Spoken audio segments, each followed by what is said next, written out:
Hello everyone, അസ്സലാമു അലൈക്കും. Welcome back. ഇന്നത്തെ റെസിപ്പി ഭയങ്കര സിമ്പിളായിട്ട് 5 മിനിറ്റ് കൊണ്ട് റെഡിയാക്കി എടുക്കാനായിട്ട് പറ്റിയ നല്ലൊരു നീർദോശൻ്റെ റെസിപ്പിയാണ് കേട്ടോ കാണിക്കുന്നത്. ഈ ഒരു ദോശ റെഡിയാക്കി എടുക്കാനായിട്ട് തലേ ദിവസം അരി കുതിർക്കേണ്ട ആവശ്യമില്ല, മാവ് അരച്ചെടുക്കേണ്ട ആവശ്യമില്ല കേട്ടോ. അല്ലാതെ തന്നെ രാവിലെ എഴുന്നേറ്റ് ഞാൻ 5 മിനിറ്റ് കൊണ്ട് റെഡിയാക്കി എടുക്കാൻ പറ്റിയൊരു സിമ്പിൾ ദോശൻ്റെ റെസിപ്പിയാണ് കാണിക്കുന്നത്. ഒരു 2 ഇൻഗ്രീഡിയൻസ് മാത്രമല്ല കേട്ടോ ഇത് റെഡിയാക്കി എടുക്കാനായിട്ട്. അപ്പോൾ അതെങ്ങനെയാണെന്ന് നോക്കിയാലോ.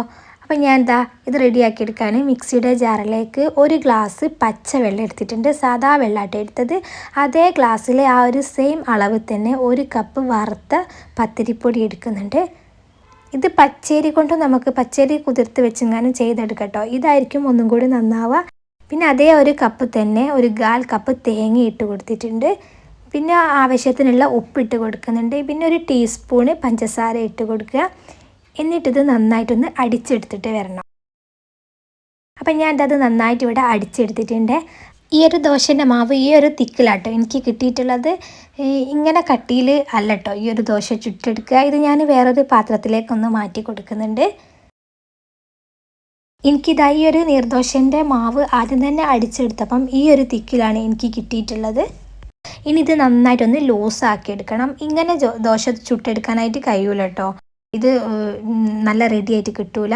അപ്പം ഞാൻ ഇതിലേക്ക് നേരത്തെ എടുത്തിട്ടുള്ള അതേ കപ്പിൽ ആ ഒരു സെയിം അളവ് തന്നെ 1 കപ്പ് സാദാ വെള്ളം കൂടി ഒഴിച്ചു കൊടുത്ത് ഞാൻ ഇതൊന്ന് ലൂസാക്കി എടുക്കുന്നുണ്ട്. 1 കപ്പ് പത്തിരിപ്പൊടിക്ക് 2 കപ്പ് വെള്ളം, അങ്ങനെ കേട്ടോ ഇതിൻ്റെ കണക്ക് വരുന്നത്. അപ്പോൾ 2 കപ്പ് പത്തിരിപ്പൊടിയാണെങ്കിൽ 4 കപ്പ് വെള്ളവും വേണം, 1/2 കപ്പ് തേങ്ങയും വേണം കേട്ടോ. അപ്പോൾ ഈ ഒരു ഇതിൽ നല്ലോണം ഞാൻ ലൂസാക്കി എടുത്തിട്ടുണ്ട്. സാദാ പച്ചവെള്ളത്തിൻ്റെ ആ ഒരു ലൂസിലാണ് ഞാൻ ഈ ഒരു ബാറ്റർ റെഡിയാക്കി എടുത്തത്.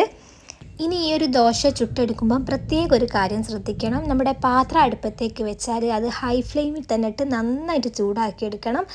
എന്നിട്ട് ഈ ഒരു ബാറ്ററി ഇതിലേക്ക് ഒഴിച്ചു കൊടുക്കുന്നതിൻ്റെ മുമ്പ് നന്നായിട്ട് ഈ ഒരു ബാറ്ററി ഇളക്കിയെടുക്കുകയും വേണം കേട്ടോ.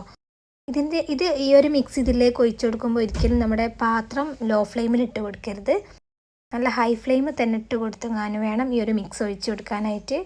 ഇത് ഒഴിച്ചു കൊടുത്താൽ ഇങ്ങനെ പെട്ടെന്ന് തന്നെ ബബിൾസ് വരികയാണെങ്കിൽ ആ ഒരു ബാറ്റർ നല്ല കറക്റ്റായിട്ട് കിട്ടിയിട്ടുണ്ടാവും. ഇങ്ങനെ ബബിൾസ് വരാണ്ട് റെഡി ആവാണ്ട് നിൽക്കുകയാണെങ്കിൽ അതിലേക്ക് കുറച്ചും കൂടി വെള്ളം ഒഴിച്ചു കൊടുത്താൽ മതി കേട്ടോ. അപ്പം ഞാൻ ഒന്ന് ഇവിടെ റെഡിയാക്കി എടുത്തിട്ടുണ്ട്. ഇത് മറച്ചിട്ടെങ്ങാനും ജസ്റ്റ് ഒന്ന് വേവിച്ചെടുക്കുക. അങ്ങനെ ആകുമ്പോൾ ഇത് ഒട്ടിപ്പിടിക്കുമല്ലോ കേട്ടോ. ഒരു ഭാഗം തന്നെ വേവിച്ചെടുക്കുമ്പം ചെറുതായിട്ട് ഒട്ടിപ്പിടിച്ച് പോകും. ഇങ്ങനെ 2 സൈഡും ജസ്റ്റ് ഒന്ന് വേവിച്ചെടുക്കുകയാണെങ്കിൽ ഒട്ടിപ്പിടിക്കാണ്ട് നല്ല ക്രിസ്പി ആയിട്ട് തന്നെ ഈ ഒരു ദോശ കിട്ടിക്കോളും.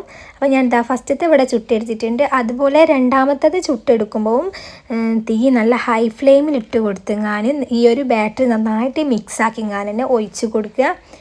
ഇങ്ങനെ ഈ ഒരു ബാറ്ററി ഇതിലേക്ക് ഒഴിച്ച് കൊടുത്തെങ്ങാനും ഒരു 2 സെക്കൻഡൊക്കെ കഴിയുമ്പോൾ ഫ്ലെയിം ഒന്ന് മീഡിയത്തിലേക്കാക്കി കൊടുക്കണം. അത് നേരത്തെ പറയാൻ വിട്ടുപോയതാണ്. ഈ ബാറ്ററി ഒഴിച്ച് കൊടുത്ത് ഒരു 2 സെക്കൻഡ് കഴിയുമ്പോൾ ഒന്ന് മീഡിയത്തിലേക്കാക്കി കൊടുത്ത് വേവിച്ചെടുക്കുക. പിന്നെ നെക്സ്റ്റ് ബാറ്ററി പാരുമ്പോൾ അതുപോലെ തന്നെ ഹൈ ഫ്ലെയിമിലിട്ട് ഒഴിച്ച് കൊടുത്താൽ കുറച്ച് കഴിയുമ്പോൾ ഒന്ന് മീഡിയത്തിലേക്കാക്കി കൊടുത്താൽ മതി കേട്ടോ.